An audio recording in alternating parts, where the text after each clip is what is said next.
Thank you for joining me and welcome to the show. Well, thanks, Tom. Thanks for having me. It's a pleasure to be here. Where I'd like to start is really with how you develop some of your attributes and more the nurture side of things. Get to know who is Rich Diviney behind this, and then see how you grew as you developed. So you mentioned in your podcast, in another podcast, that your dad was a pilot. What kind of things or attributes did he display, and what did you take from that?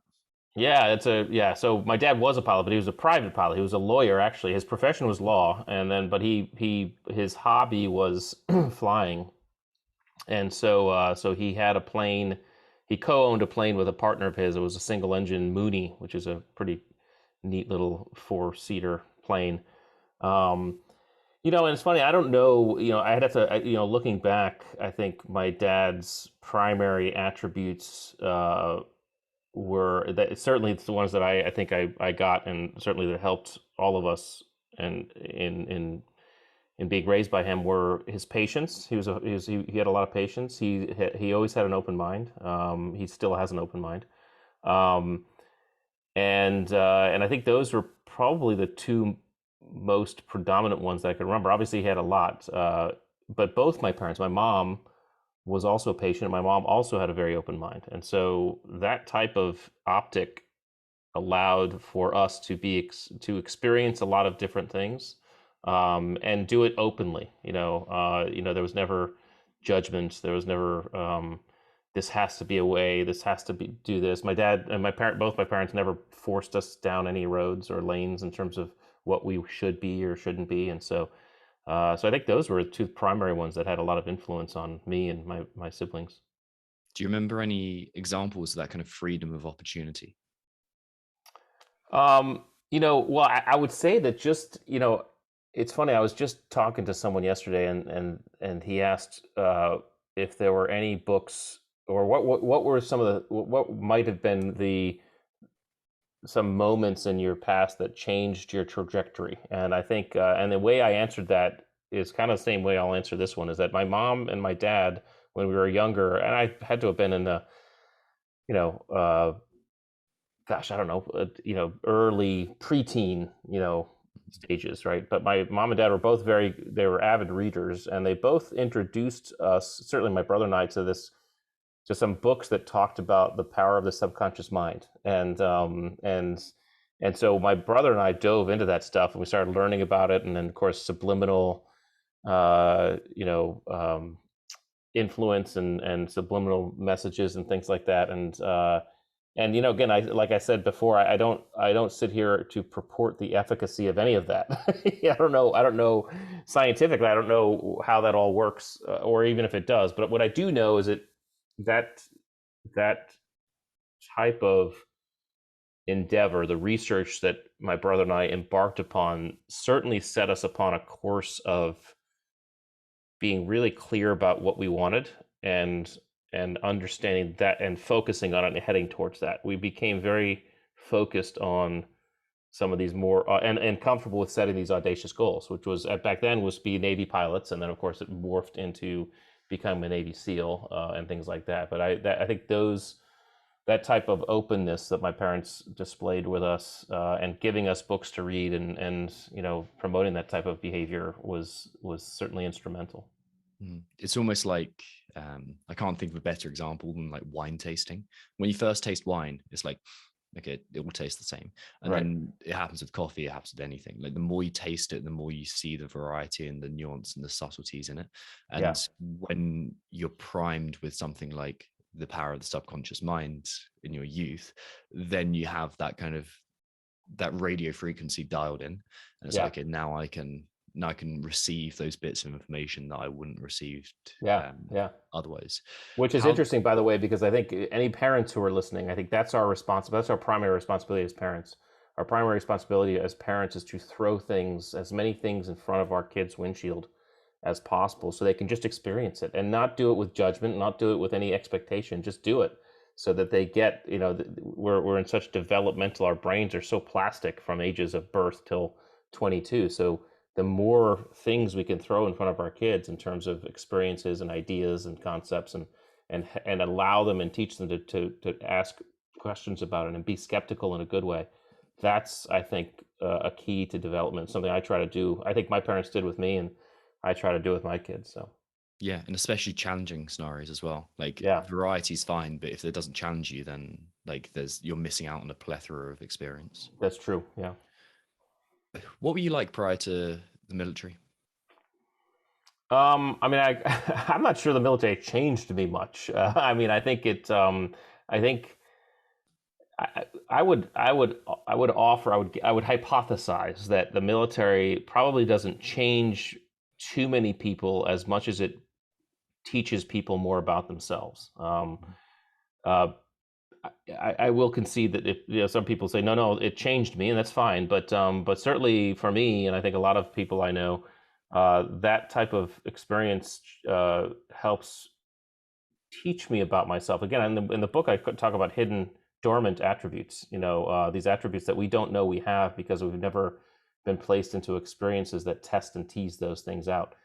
And I think the military, and certainly the SEALs, was an absolute perfect laboratory inside of which I teased out, or these dormant attributes were teased out because I was placed in these extreme environments. So I learned about myself. When I started SEAL training, I had no plans to quit, but I also didn't know how everything was going to turn out, right? So you go in, so to be able to go through something like that and see 90% of the people drop out, and then be standing tall at the end with that 10% and be like, okay, wait a second. I just learned a lot about myself. Now, the question is, when do you actually process that learning? And I think it took me several years, if not a decade or two, to begin to look back and say, okay, now what in fact have I learned about myself, versus just saying, okay, cool, what's the next thing? Because sometimes when we're young, we don't stop and say, okay, what did I actually learn about myself?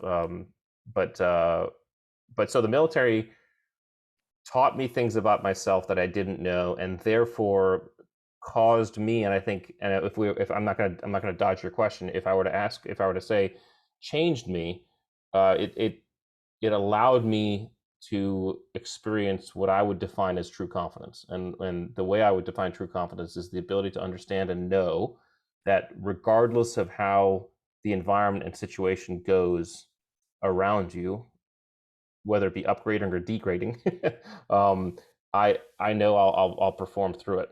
I understand what it takes to perform through that. Now, it may not be pretty. Okay, it might be ugly and painful and gritty, but I will find a way. And that's, I think, what I've learned about myself.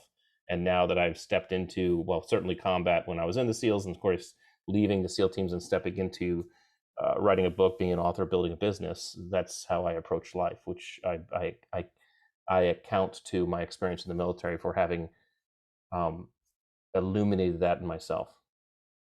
I really like the idea of dormant attributes, and it's kind of, they're lying there awaiting the right stimulus.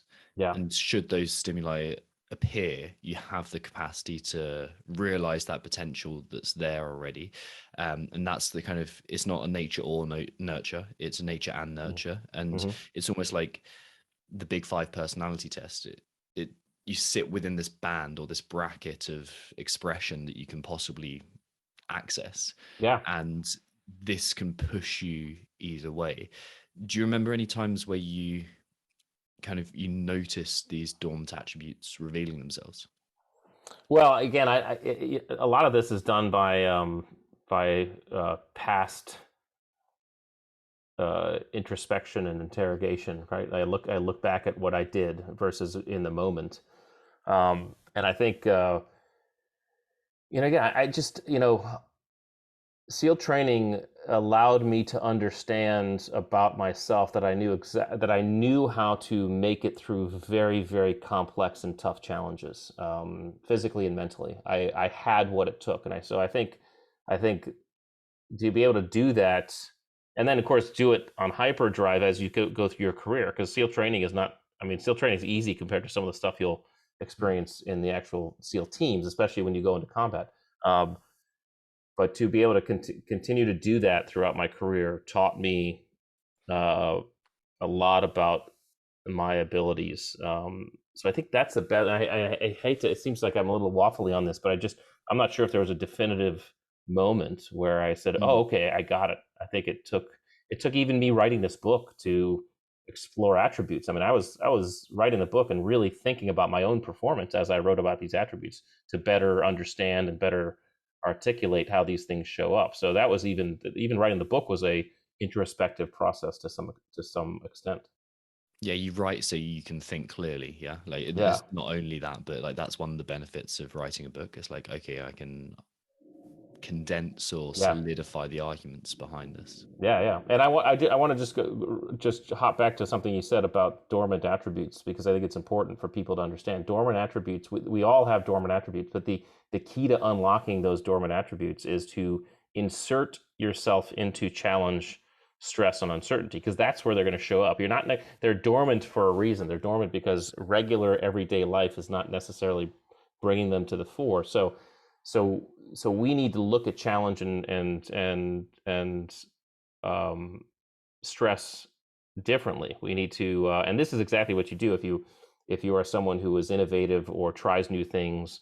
You deliberately step outside your comfort zone. That's where the discovery of those attributes lies, is when you deliberately do that. And so that could be an exciting reason to do it. Yeah. Well, it's the hero's journey as well. It's like Mm-hmm. you step outside into what King Arthur refers to as the darkest part of the forest. It's like that's where you start your journey in maximum uncertainty and maximum risk. Yeah. And it's like that's the indication that you're doing something valuable with your energy. Yeah, totally. And that's the juice and spice of life. I always joke that, people who, if there's anybody out there who loves roller coasters, I ask them, how many of you would like a roller coaster that only went up or only stayed flat? Okay, that's not what makes a roller coaster fun. What makes a roller coaster fun is the ups and downs, the turns and the loops. So it goes with life. I mean, what makes life fun and juicy and spicy are the ups and downs and the turns and the loops and the corners. So people, a lot of times, I think, really work hard to keep their coaster as flat as possible, or they try to keep it going up, and it's just not going to happen. I mean, it's just not going to happen, because even if you, as much as you try to stay away from the loops and the turns and the ups and the downs, life's going to throw it at you no matter what. I mean, look at COVID. I mean, COVID is a perfect example of that. COVID threw everybody into a down a hill, right, into a valley there that we all had to come up from, and we all have to loop around and do our own corners. But that's it. That's the spice of life, is the entirety of the roller coaster, not only on the uphill stuff. Yeah, life would be so bland if it was just predictable, easy, simple. Like I think I can't remember, a Dostoevsky quote maybe about this. If all you ever had to do was fornicate and eat cake, you'd smash it to pieces within minutes. Yeah. It would be so boring. Yeah, totally. Yeah, we need that contrast. It's the contrast that gives us the real juice, right? Yeah. Just like you said, if you eat too much candy's going to stop tasting good. You need to have, broccoli and Brussels sprouts, and then have another piece of candy, and then you really taste that sweetness. So you're at some point in the teams, you're working in the military, and then how did you end up overseeing selection and training? Yeah, I was about midway through my career. I applied and got through the selection and assessment training for a very specialized SEAL command, and was serving there for several years, and then was asked to take over the program, the assessment selection training program. And so that's really when, and we had problems up till that point with effectively articulating why guys weren't making it through. Now, again, this specific command and program, what we did was there were SEALs from around all the other SEAL teams that would apply to come to this specific program. And so they'd apply, they'd get accepted. You have to be kind of the top of the heap to get accepted to come. So these guys were coming, and they were really the top of their game. Highly recommended, great records, all that stuff. And yet they'd go through our program, we'd get about a 50% attrition rate, which again, every assessment and selection program is designed to attrite. So there's nothing wrong with that piece. What was wrong was what we couldn't effectively articulate why guys weren't making it through. So guys were coming thinking that, they were coming with very excellent records and really at the top of their game, and then not making it, and then basically being told, oh, yeah, I'm sorry, you couldn't cut it. You didn't have this, that, you couldn't shoot very well. You couldn't, and it just didn't sit right with them. It didn't sit right with us. It was a lazy way to explain it, and the leadership was starting to get frustrated too, because we couldn't effectively articulate why. And so when I took over, I was charged with kind of figuring this out so that we could better explain it. And that's really when I had to look at performance and ask myself, okay, what in fact is performance? What are we looking at when we look at performance? And that's when I really had to say, okay, well, it's different. It's not just these visible skills that we see.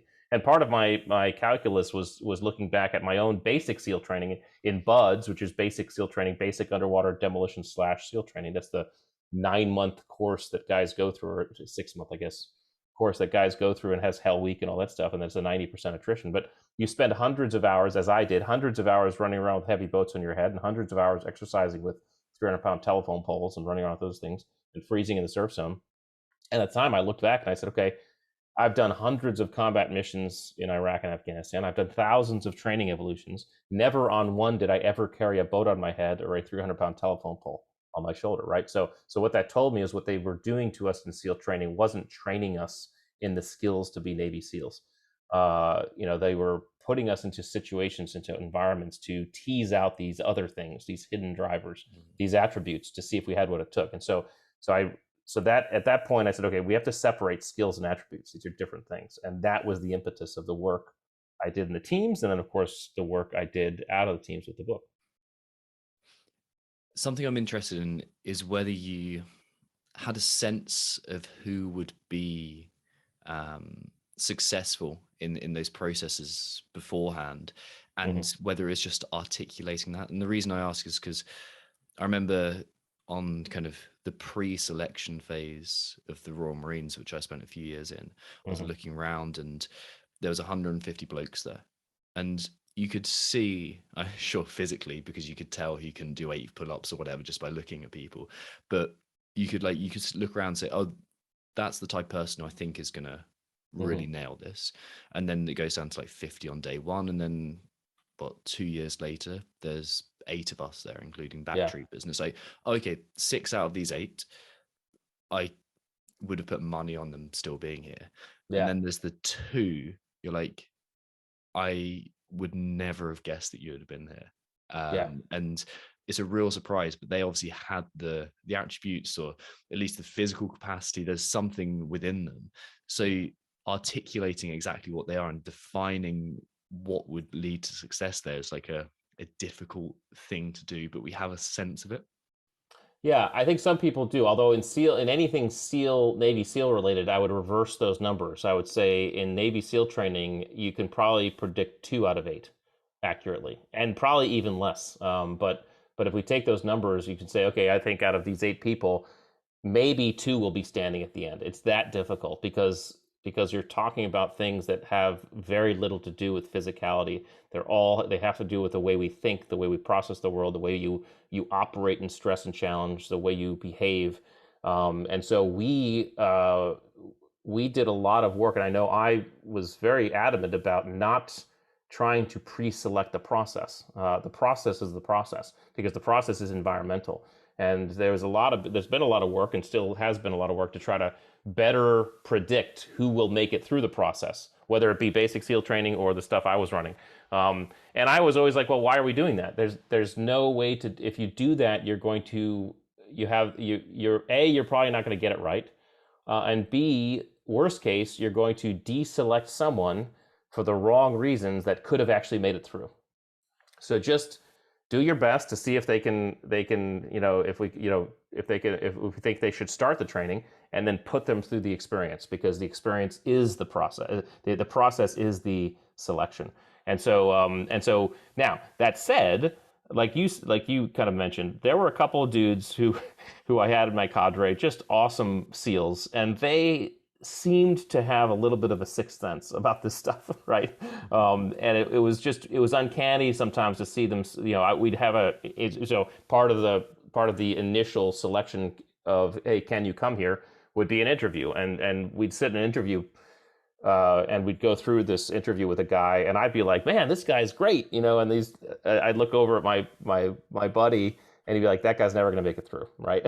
Like, how do you know that? I mean, so there is, I think, there is a little bit of a sixth sense the more you're in the community. A few guys I've worked with have had that, and well, they're all retired now, but they probably still have that.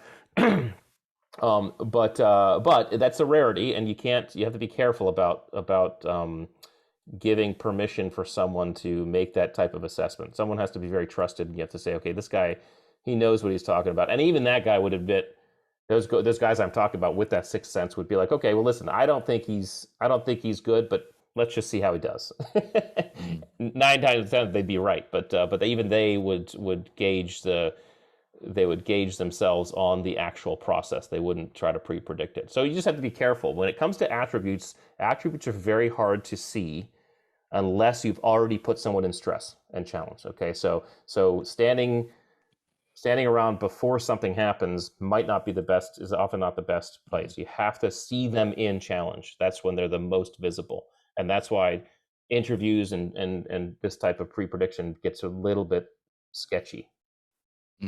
Well, there's that moment when you've been through something physically awful, and and I'm not talking about the truly awful things, but those moments of fizz where you're like, okay, that was absolutely disgusting, and you see true character revealed, or you're sleep deprived for however many hours, and you see that true character revealed. And I suppose that's a shortcut to revealing character. And an indicator for these training programs, whether it be Royal Marines or SEAL training, would be, in fact, to look at someone's past, right? So one of the things that we found that, again, it's not 100% accurate, but it started to be a little bit more accurate, was that fighters, like wrestlers, for example, they tended to do pretty well in SEAL training. Why? Well, because wrestling is a sport that has, it's extremely tough, and the workouts are like just insanely gritty. B, the sport itself is highly unpredictable, right? When you are fighting another human being, you have no idea how that human beings or what that human beings do. You have some thoughts at what they might do, but other than that, you are basically in react, proact. I mean, you're constantly gauging yourself in a fighting situation. So now I went through in the mid 90s. So back then it was wrestling, maybe some boxing. Now I would have to look at the data, but I would imagine anybody who's in the MMA space or things like that would likely do their odds would be better, because in the fighting world, you're dealing with a sport that's highly unpredictable, and in the MMA world with very few rules, and that's the type of mind that often gets through this type of training. Yeah, you've got to maintain composure, that's when there's something else fighting against you. That's exactly what that's right. You're forced to do.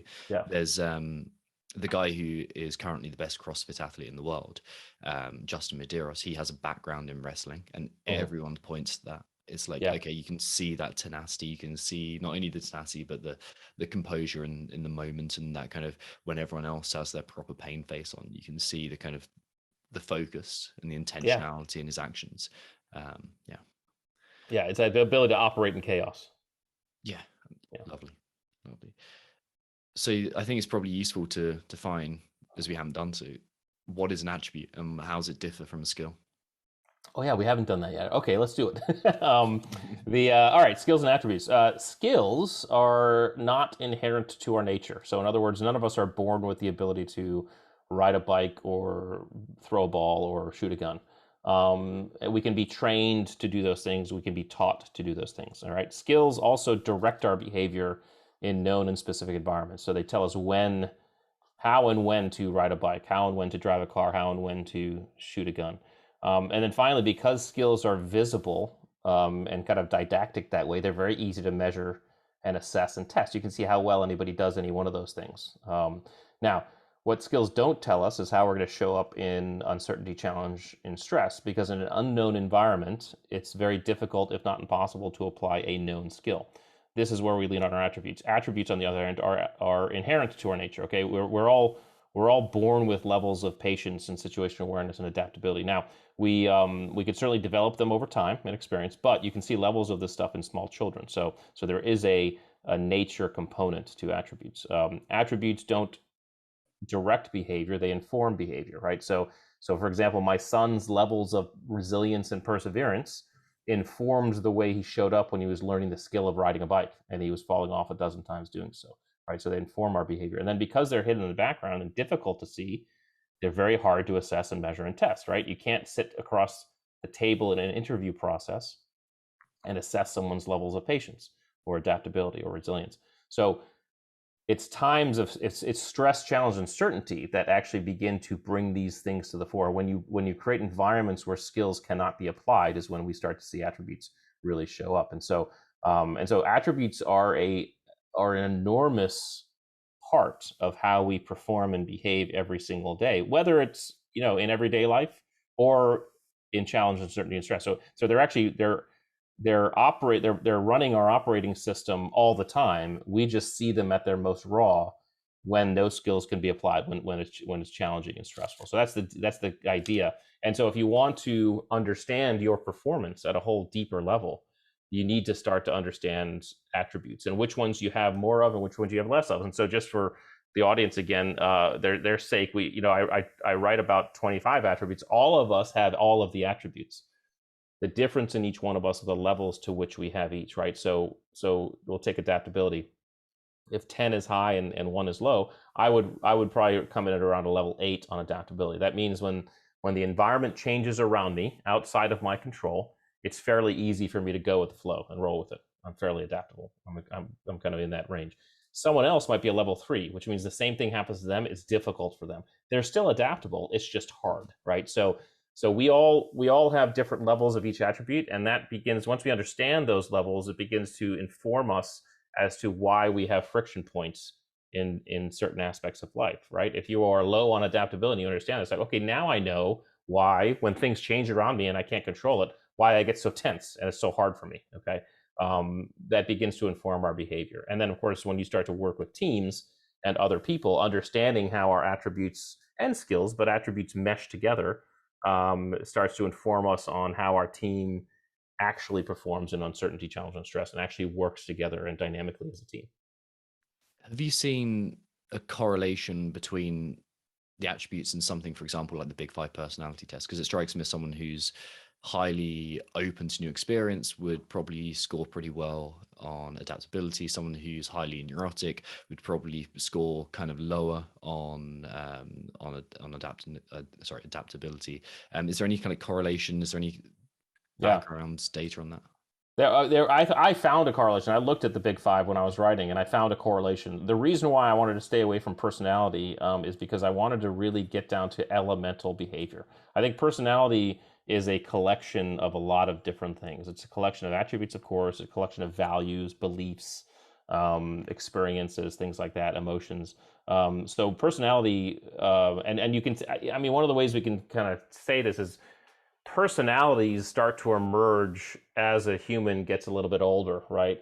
Personality and character start to emerge. You can see attributes in really small kids. You can really see there are kids who are patient and there are kids who are inherently impatient, right? There are kids who are okay, adaptable and all that stuff. So I think the Big Five and all these personality assessments are actually really cool. And I think they all speak very well to and are congruent with what I'm talking about, because I'm backing it up a little bit more, because I'm really interested in kind of the rawest form of us. How does that work? But yeah, there are correlations. I looked at that, and I think understanding attributes can help you even further understand your Big Five personality or any personality. Yeah, it seems like this self-knowledge is the foundation of how to correctly deploy your actions or your intentions, something like that. How have you personally used this to modify either behaviors or intentions? Well, if I understand where I'm a little bit lower, again, just take empathy. I've always, for a long time, I've tried to work on being more empathetic, and I think it's because I just naturally I come to the game a little bit lower on empathy, and so understanding that allows me to say, okay, it allows me to take a pause, and in the moment where I want to be more empathetic or apply empathy, it allows me to say, okay, I am going to pause and I'm going to work on doing this. That's what I'm going to do right now, versus just rolling through it with the lower levels that I have. And so understanding where you're a little bit lower allows you to make a conscious choice to develop it further. Now, that said, none of us can have the optimal amounts of every attribute. Okay, that's unrealistic, and none of us, by the way, need to. Okay, the idea would be first of all, what does your engine look like? What does your attribute structure look like? And then what niche are you in? What are you up to in life? Because you might be in the perfect niche in life that exploits and exemplifies all the attributes that you have a lot of. That's probably why you feel happy and passionate about what you're doing. And so that in that case, you might say, okay, well, cool. I mean, I kind of relate us to automobiles. So kind of like the movie Cars. Some of us are Jeeps, some of us are Ferraris, some of us are SUVs. And there's no judgment, because the Jeep can do things the Ferrari can't do, and the Ferrari can do things the Jeep can't do. But it's good to look under the hood and see what you are, because you might be a Jeep that's trying to run on a Ferrari track, all right, or a Ferrari that's trying to run on a Jeep track. And if you are, then you start to say, oh, wait a second, okay, that's why I feel so much friction right now.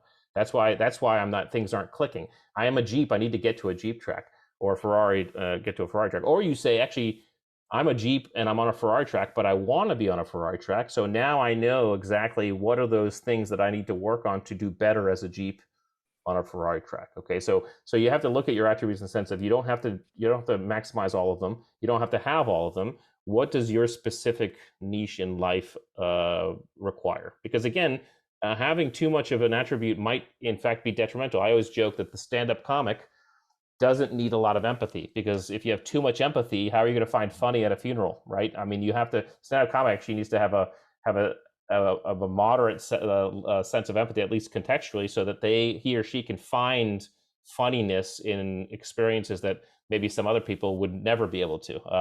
And so you have to think about which attributes actually are the best for whatever pathway you want to explore. Yeah, it's almost like you can act as if you have an attribute fully developed, but it might not be, or I say fully developed, optimally developed, something like that, or right. Maximally developed. And that could be a useful tool to deploy, but it's always going to be effortful. It's always going to be something. It's always going to take effort. It's always going to be uncomfortable. And so the key to developing any attribute is to understand. So I always say you can't learn an attribute the same way you can learn a skill. All right. And so the quick back of the envelope test for someone to determine whether or not it's an attribute or a skill is to ask this question: can I teach it or can it be taught? If the answer is yes, it's probably a skill. All right. If the answer is no, it's probably an attribute. So the example would be, Tom, you say, and you did some time in the Marines, so you might not need this, but you'd say, hey, Rich, I want to learn how to shoot a pistol and hit a bullseye every time, right? Well, you know as well as I could take you out to the range and teach you how to do that within a couple hours. Okay, that is a skill. Or you could say, Rich, I want to learn more patience or more adaptability. Okay, I can't teach you that. That's something you have to do yourself. So developing an attribute takes self-motivation, self-direction, and it takes a willingness for that person to go seek out environments and conditions that test and tease that attribute. So if you want to develop your patience, for example, you have to go find environments that test your patience, whatever that looks like for you. I mean, it could be I'm going to go drive in traffic deliberately, or I'm going to stand in the longest line at the grocery store. I always say having kids, that'll always help develop your patience. But whatever that looks like for you, it takes the person to deliberately step into discomfort, because it is going to feel uncomfortable. I mean, hands down, but that's how you develop them. It's interesting because the military is one environment, professional sports is another, where a huge amount of your time is spent training for something, and then a very small amount of time is spent actually doing that. Yeah. And very few other areas of life do we go out and train for something so much as a time percentage, like your work. Yeah.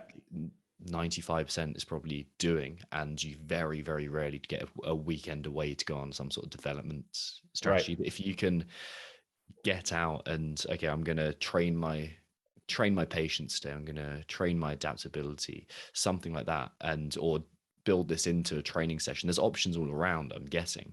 I think we have to be careful with the word training. Again, I'm very into semantics. And so, and the military, I got this, it came from the Joint Joint Staff College here in the U.S., but Joint Forces College or whatever. But they said we train for certainty and we educate for uncertainty. Training typically implies skills. It's a repetitive process that's conditional in nature, and that's predictable in nature. Okay, we train skills, whatever those are. Education, however, is different. Education is experiential a lot of times. We're throwing ourselves and putting ourselves into environments that show us new things and open our minds to new concepts. This is the training ground inside of which you do attribute development. Because again, attributes are most often and most effectively developed inside of challenge and uncertainty, and training implies certainty. So as soon as you start repeating something over and over, you've generated certainty about it. So you actually have to mix it up. Again, so here's an example. You could say, I'm going to train on being adaptable. All right, I'm going to find this environment where it's kind of constantly changing around me. Okay, and you just place yourself into that environment and do that day after day after day. Well, inevitably, what's going to happen is you're going to get used to that environment, which means your adaptability development is going to degrade as you get used to that environment. So you have to actually pick different environments that are changing so you can more effectively develop that attribute, if that makes sense. Absolutely. It reminds me of there's a book called The Stoic Challenge by William B. Irvin, and he talks about going out and assuming or undertaking stoic challenges, and the idea of putting yourself in unpredictable environments. So there's a nice correlation between those points. Yeah. How much do you reckon attributes can change? Have you seen some people change or develop huge amounts? Have you seen some people kind of really stuck? Is it an individual thing? Yeah, I'm not sure if I've been at it long enough to make any claims on other people. I would say, for me, and kind of maybe go back to your couple of your initial questions, adaptability, as I think about it, is probably one that I've developed quite a bit of, that I wasn't as high on maybe going into the military. And as I recall, I typically didn't really like when things kind of changed without my control, but I got very, very used to it in the military. And so now I'm actually, so now I'm pretty good at it. And so that might be, that's a good example, at least in my case, of an attribute that I've somewhat hyper developed based on the career I chose. So yes, you can develop it. However, we have to understand that it gets complex because attributes also are contextual, and the way they show up is contextual. This is why I wanted to write about how attributes kind of weave and play in different environments and how they can, bounce off of each other. But I realized it would have been a 1,000-page book and I'd still be writing it, right? So I had to keep it very general. So the example is this: I could and did develop patience with my own children. Okay, it doesn't mean I have patience for other people's kids, right? I mean, so adaptability, any one of these attributes, you can actually, and this is why attribute development needs to, if you want to do it truly, you need to hop in between different contexts. Fear and courage is another example, right? You can develop, I hate heights. I've always hated heights. And so what I'd do is I'd climb this, I talk about in the book, I'd climb this 60-foot cargo net that we had at the obstacle course on the SEAL base. Every time I'd run by it and climb to the top of it and sit at the top of it. And I did that over and over again. Well, after a week or two, I'd get to the top of that and I wouldn't feel fear anymore. All right. It's because I've conditioned myself. I've become certain about that. So, and oh, by the way, it doesn't necessarily mean that translated into other contexts as much. Right. So, it was great for that cargo net, but, put me somewhere else on heights, I'd probably feel nervous. Right. So, so you have to think about those contexts. It gets kind of complex. But you need to be specific about, okay, what do I actually need? This is why no one should go out and try to be optimal on all of these attributes. People should understand, okay, what in fact do I need to be optimal on, in what side, inside of what context, and then work on that. Yeah. One thing I do want to say is what that specific example gave you was the knowledge that you could grow and change your approach to things and modify how you felt. So that in itself is a important thing to learn, even if the specific scenario doesn't move out to other things that you'd be scared of heights on, for example. Yeah, totally. If there was one attribute that you could kind of bump up in your life, what would it be? Oh boy, I mean, I would say, I mean, so it's an attribute that I talk about in the book, but I don't. I kind of talk about only in one facet. I talk about discipline and the difference between self-discipline and actual kind of discipline and self-discipline. And the difference for the audience is that discipline holistically deals with our ability to move towards those endeavors that we those goals and endeavors that we set, that the outside world has a say in whether or not we complete. Okay. So before I go on to that, I'll just say what self-discipline is. Self-discipline is the ability to move towards those goals and endeavors that the outside world has no say in whether or not we complete. Okay. So for example, say if someone wants to get in shape or eat better. Okay. Someone can decide to do that. All right. And then, a week later, be in Las Vegas at the buffet.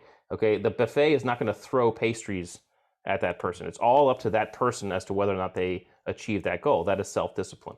Okay, control of oneself. The outside world has no say in whether or not you complete that task or goal. On the other hand, you have discipline, and we have a goal like becoming a Navy SEAL or becoming a podcaster or writing a book and becoming a successful author. The outside world has a say in whether or not you're going to accomplish that goal. And so overall discipline takes a level of adaptability and fluidity and, in fact, non-structure to accomplish those. Self-discipline takes structure and routine to accomplish. I know that's a long explanation to explain the attribute I want to develop, but I am someone who's really high on discipline but low on self-discipline. So in other words, I'm really good at setting audacious, long-term big goals that the outside world has a say in and achieving them. I mean, being a Navy SEAL, writing a book, all that stuff, I'm pretty good at that. When it comes to disciplining myself, I'm horrible. And I don't know why that is. I always joke that I don't like to be told what to do, even when I'm the one telling myself what to do. I don't like to be told by myself what to do either. I don't know what that is, but so I'm someone who has to work on my own self-discipline. And there are people in the reverse, right? There are people who are actually highly self-disciplined. So in other words, they are in absolute 100% control of themselves, their bodies, their food, whatever it is. When it comes to long-term audacious goals, they haven't gotten anywhere because they can't do it, right? The best is a balance, obviously, between the two, to have both discipline and self-discipline. If there's one, again, a really long way to answer this question. If there's one that I endeavor to work on more, it'd probably be my self-discipline. So there we go. Yeah, the balance is interesting. You can either try and find the balance in your point, or you can team up with people who are going to equal each other out. It's like a good relationship. Thinking about my fiance and I, how we balance each other out. I'm definitely way more on the setting audacious goal side, and she's way better at actually keeping her shit together on a daily basis. Whereas I'm like, oh, that's interesting. So there's that kind of that tessellation that happens. Talking about environment, what is the optimal environment do you think to develop attributes? Well, I mean, it's an environment of discomfort, and again, the environment's subjective to each person. So, but it's going to involve discomfort and some stress and some challenge, whatever that feels like to you. I mean, again, two people, say you have me and someone else who are trying to develop their courage. Okay, that person has no issues with heights whatsoever, but hates to be underwater. I have issues with heights, but I love to be underwater, right? So I would develop my courage somewhere having to do with heights, and that person would have to develop their courage somewhere having to be underwater, right? I mean, I always joke, I have been underwater, pitch black, sea life teeming around me, can't even see my hand in front of my face. I could fall asleep. I'm that comfortable, right? Whereas other people, that would scare the living heck out of them, right? They would not, they shudder to even think about being underwater that way. So it's really very contextual to the person. What one has to ask themselves is, okay, what are those environments inside of which I want to develop this attribute and need to develop this attribute? Again, it's not only want, it's also need. The current trajectory and course of your life may not require developing that attribute. So you may not have to. But yeah, find environments of discomfort and challenge. That's where you can develop them the most viscerally. One thing that I really want to make sure we get in is it's about a conversation that you had with Dr. Andrew Huberman, who I know you're kind of good pals with, and thinking about how this applies to athletes, because they're often told to chase these peak performances, these peak experiences, these flow states. And it's definitely something that I've spoken a lot about before as well. But the difference between peak states and optimal performance, they are drastic. And it offered me a really nice shift in kind of letting myself off the perfection hook occasionally, and focusing on good enough to get the results. So could you speak for a bit on peak versus optimal performance, please? Oh, absolutely. Yeah. So Andrew and I, when we first met, this is what we kind of bonded over right away, because both of us were somewhat frustrated with this obsession over peak performance. Everybody wanted to peak this, peak that, peak, and peak is just that. It's an apex from which you can only go down. That's all it is. Peak often has to be scheduled and planned for and prepped for, right? The football player plans his entire week to prep to peak for 3 hours on game day. Okay. There's nothing wrong with peak. What we always considered, and we kind of looked at, say, SEALs and really life, but certainly SEALs was our first kind of environment to look at, is that we were in fact optimal performers. And optimal performance is, how can I do the very best in the moment, whatever the best looks like in that moment. Okay. Sometimes the best might look like peak. All right. And it's cool and everything's groovy and there's flow states and everything like that. Sometimes our best is, hey, I am just head down, going step by step, nugging it out. And it's painful, it's ugly, it's gritty, it's dirty, but that's all I got right now. That is also optimal performance. And so what optimal performance allows us to do is two things. First of all, it allows us to celebrate those times that we're just nugging it out, and it's painful and it's dirty and it's ugly, it's not pretty, and it's just step by step, but that's okay because we're doing it, right? We're performing, okay? And we can pat ourselves on the back for that.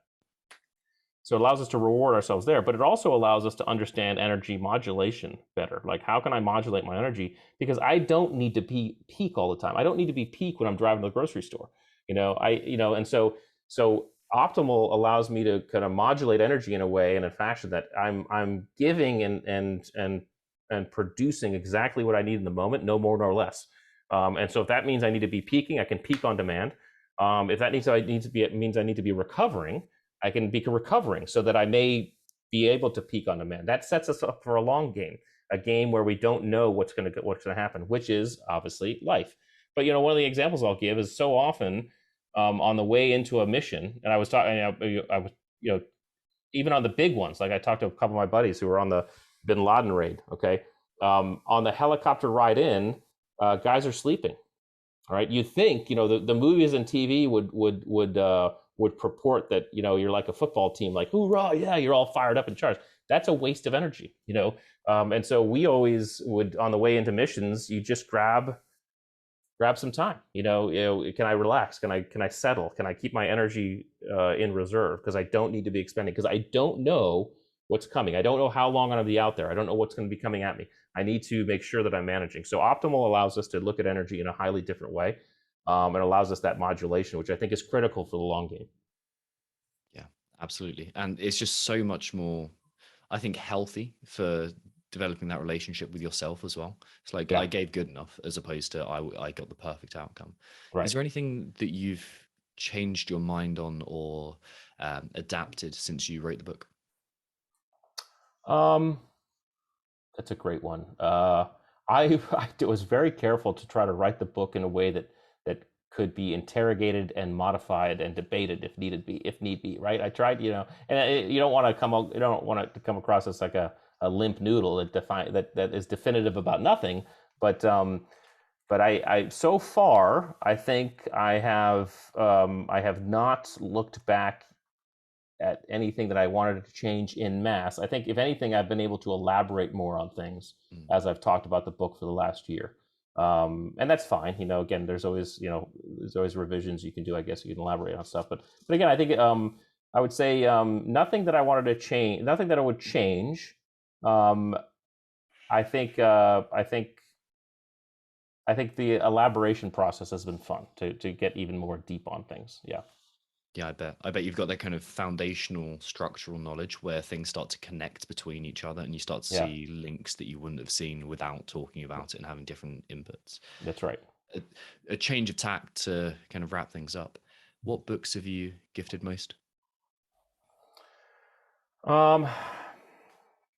Recently mine, but I know what you're Good saying. Yeah, strategy. yeah. I think one of the ones I always recommend. I love Harari. I love Yuval Harari's work. He wrote the book *Sapiens* and *Homo Deus*, and I think I love the way he approaches humanity and our species, and kind of explaining that. I love that.